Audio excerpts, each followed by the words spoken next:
I think two reasons. I think one is we really get to emotionally connect with the characters, especially Andy and Red. You know, they have a great friendship that we've all had friendships like that. It's almost like a romance between two men, platonically, obviously, but it's almost like a love story between these two guys throughout the film. And also, I think we can all relate to Andy in some way or some time of our lives where we've kind of been just so down in the dumps, so down on our luck. We didn't really do much wrong to get into a bad situation, but we have to claw and climb our way out of it to get back on top or just to find some semblance of our life back. So that's how I feel, but I'll articulate it in a different way. I think that every person, to some extent, in a certain way, find themselves trapped within their own prison.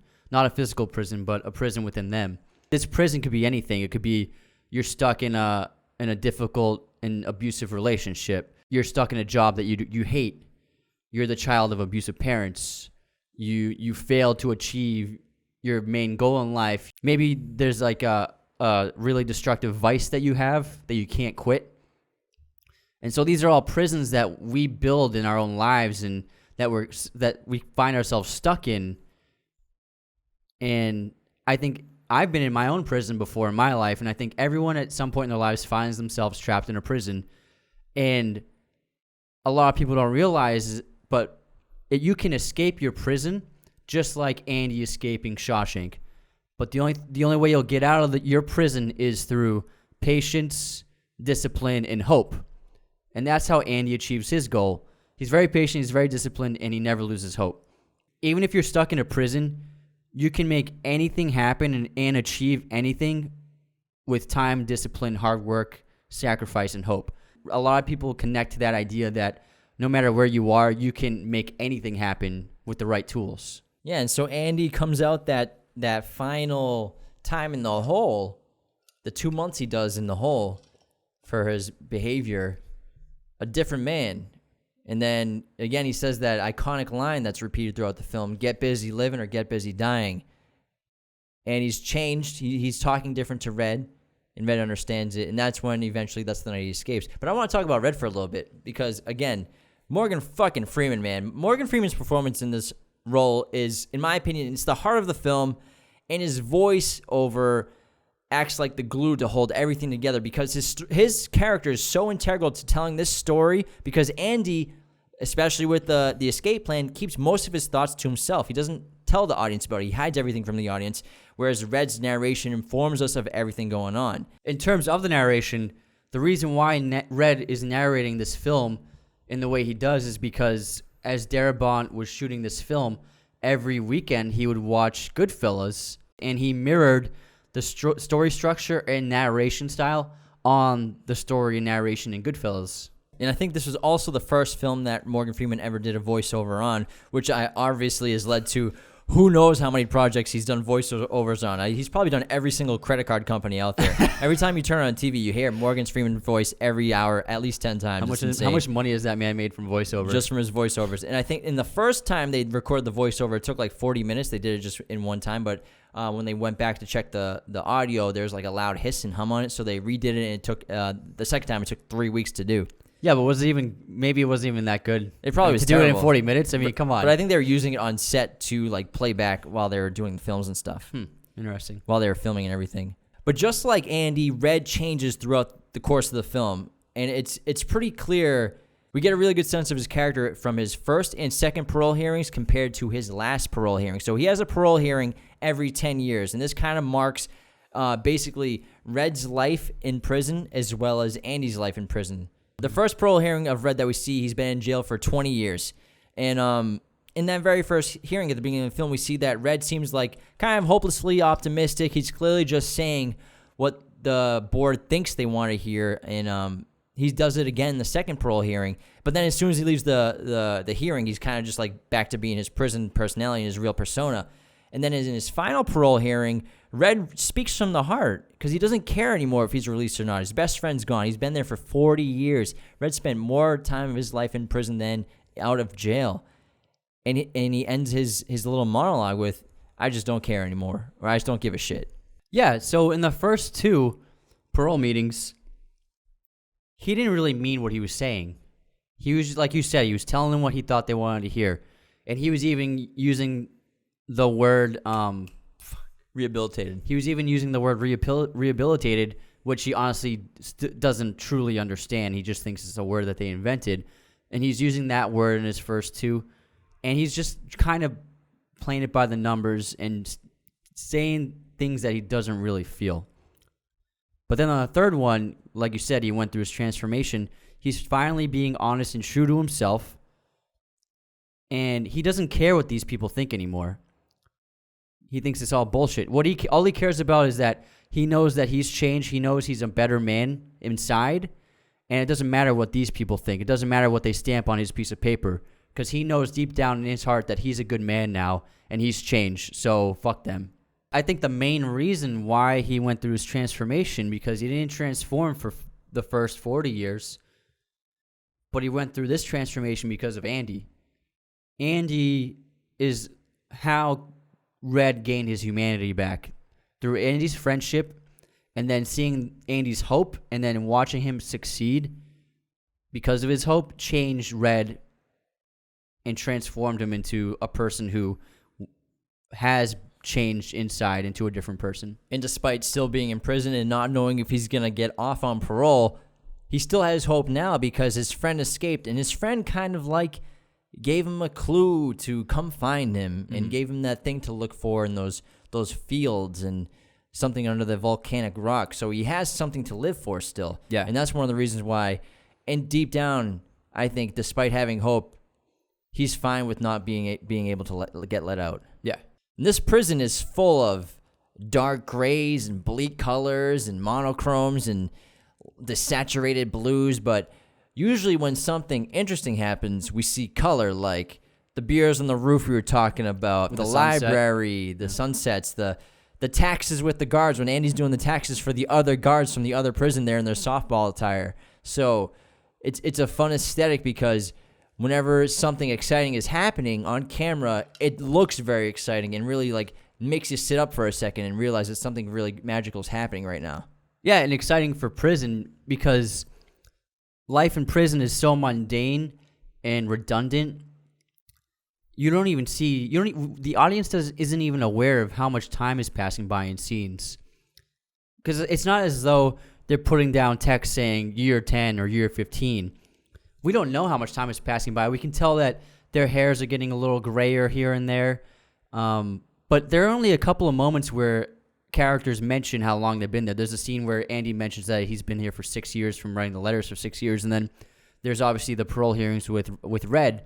But other than that, we're totally unawares of how long Andy has been here because that puts us into the shoes of what it's like to be an inmate in there for so long because since the inmates aren't doing anything at all, they're not accomplishing anything, they're not driving towards something, all they are is following the rules every day, just sort of living day in, day out with the monotony of prison life, and that blends time together. It makes weeks turn into years, turn into decades before you even know it because you haven't done anything. You haven't accomplished anything. So time kind of melts together, and the audience feels that as well from being unawares of how far along into the prison sentence we are with Andy.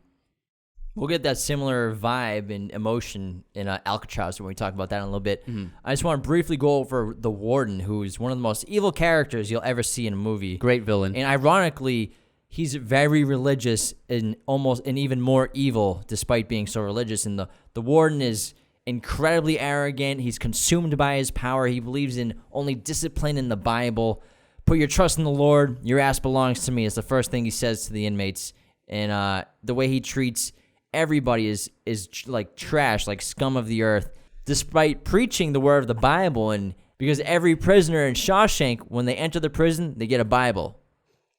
For all of his devotion to Jesus Christ and Christianity, the Warden is probably the least Christian person in the entire story.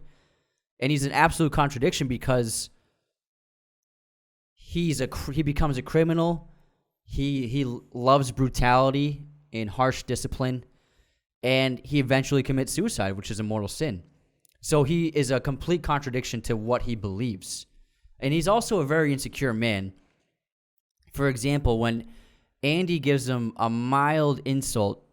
He says to the warden, "How can you be so obtuse?" And the warden is so offended by this that he locks him in the hole. And I think maybe that the warden probably didn't even understand what the word meant as an insult, the word obtuse. And so I think that's why after the month is up, the warden goes into the hole to talk to Andy. And so after he threatens Andy to work for him, he says, "Or am I being too obtuse?" So he throws the word back in Andy's face, showing that the warden was incredibly insulted by this word that Andy used on him. Yeah, and I think he knows he's such an evil man. He's so corrupt that he uses religion in the Bible to kind of balance out his actions, to maybe think that maybe this will save me despite being such a bad person, despite being so harsh to my inmates, despite stealing money fraud, forcing people to work for me for free, being such a horrible person. If I just proclaim the word of the Bible, I'll be saved and I'll be okay. Through his actions, this film highlights a problem that happened throughout American history with prison systems. Is prisons would employ their own inmates, like they did in this film, to carry out intense manual labor for communities, for all kinds of contracting jobs. And essentially it was slave labor because the inmates weren't paid. And then the prison owners were able to underbid on their contracts, so they beat out all the other contractors because the other contractors had to pay normal wages to employees. And so they always got the contracts, and then the prison owners just bagged all the money for themselves because they weren't paying wages to inmates. So it was a very corrupt system that prison owners used to abusive means in order to gain huge amounts of profit, just like the warden in this film. And I want to talk about one more thing before we get to the escape. Is Brooks' suicide is one of the hardest parts of the film to watch. And Red says in the film, if you stay in the prison long enough, the walls begin to get too familiar. Red also says early in the film, at first you hate the walls, and then after time, you begin to depend on them. It's pretty intense stuff. So what happens to Brooks, it happens to a lot of inmates in prison still today who spend vast majority of their life inside prison, is they can't cope with the real world. They can't cope with the changes that have happened. They can't cope with the freedom. They're used to being told what to do. They're used to having all of their food and everything provided for them. They're used to the discipline. They're used to the routine. Even some of them gain power inside the prison. They have a role to play. And then they come out of prison, if having some social status in prison, whatever that was, is gone. It disappears. Now they're at the bottom, the very bottom of any social circle, any job.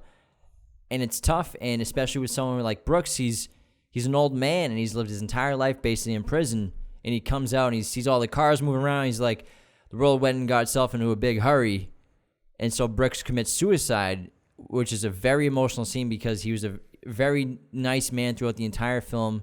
You come to really like him as a character, and it's just really a heartbreaking situation. And Brooks's mindset and fate is contrasted with Red's in a really brilliant way by Darabont and Roger Deakins by two shots. So if you look at the shots of Brooks being released and then Red being released, they're filmed in very specific ways that show this fatalism they have. So when Brooks leaves the prison, the camera is leading him and the prison is behind him, and he walks towards the camera, exits the iron bar gate, and then they close the gate. And so he's a free man now, and he's standing outside of the prison, but the prison bars are still enveloping him, his image, right behind him. So he's surrounded by the bars still. So he's not free. Even though he's a free man, in his mind and in his heart, he's not free. He's actually in a new prison. Whereas when Red is freed from prison, the camera follows from behind him as he walks out of the prison doors and the prison gates, and he passes through the bars, and we pass through the bars with him. And then when he's standing outside the prison walls, there's no bars behind him. He's a free man, and now he is going to live his life because he's ready to live his life, and there's no more prison for him. And these two amazing shots foreshadow their paths and their fates throughout the film. Amazing shots. Good stuff, guy. Thanks. Good stuff.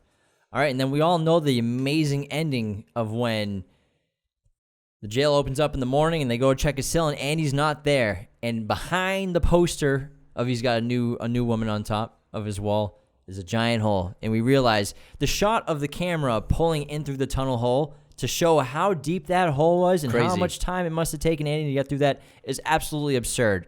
It blows my mind every time I see it. It's like 8 feet long of straight cement that he chiseled away with a tiny rock hammer. And if he was put in any other cell, he wouldn't have been able to do it. Exactly. It's because he's all the way at the end. Yeah.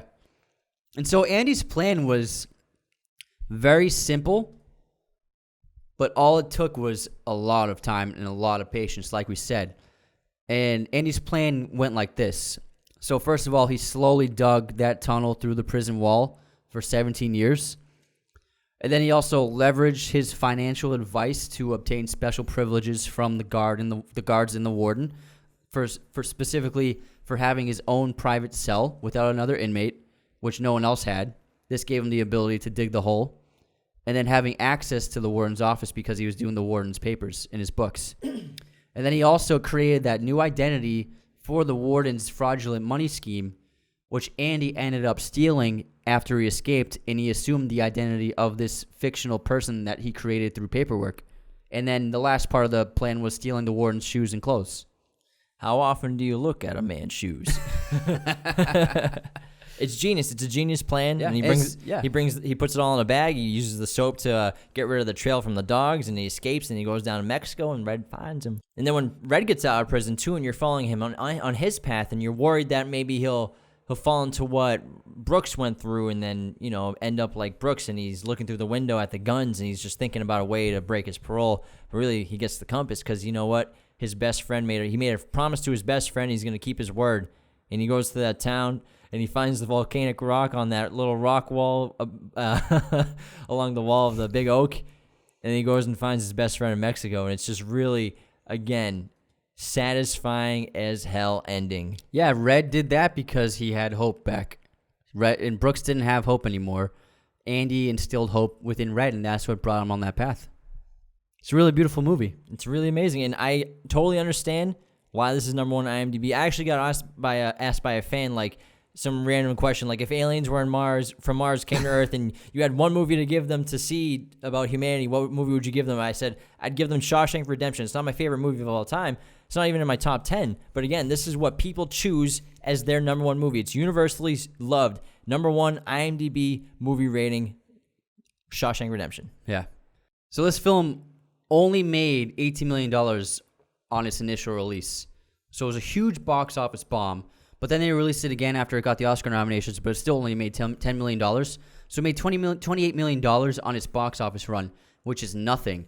So it was a huge, huge fail for the studio. But the following year, it became the highest selling rental in all of America. It made tons of money just from rentals from like Blockbuster and Tower Records. And annually, I still think this movie gets like 200 hours of playtime on television, which is absurd for a movie. Yeah. Especially a movie that's 26 years old. Yeah. But also, I think one of the reasons why it failed at the box office is because the Shawshank Redemption was released widely on the same day as Pulp Fiction.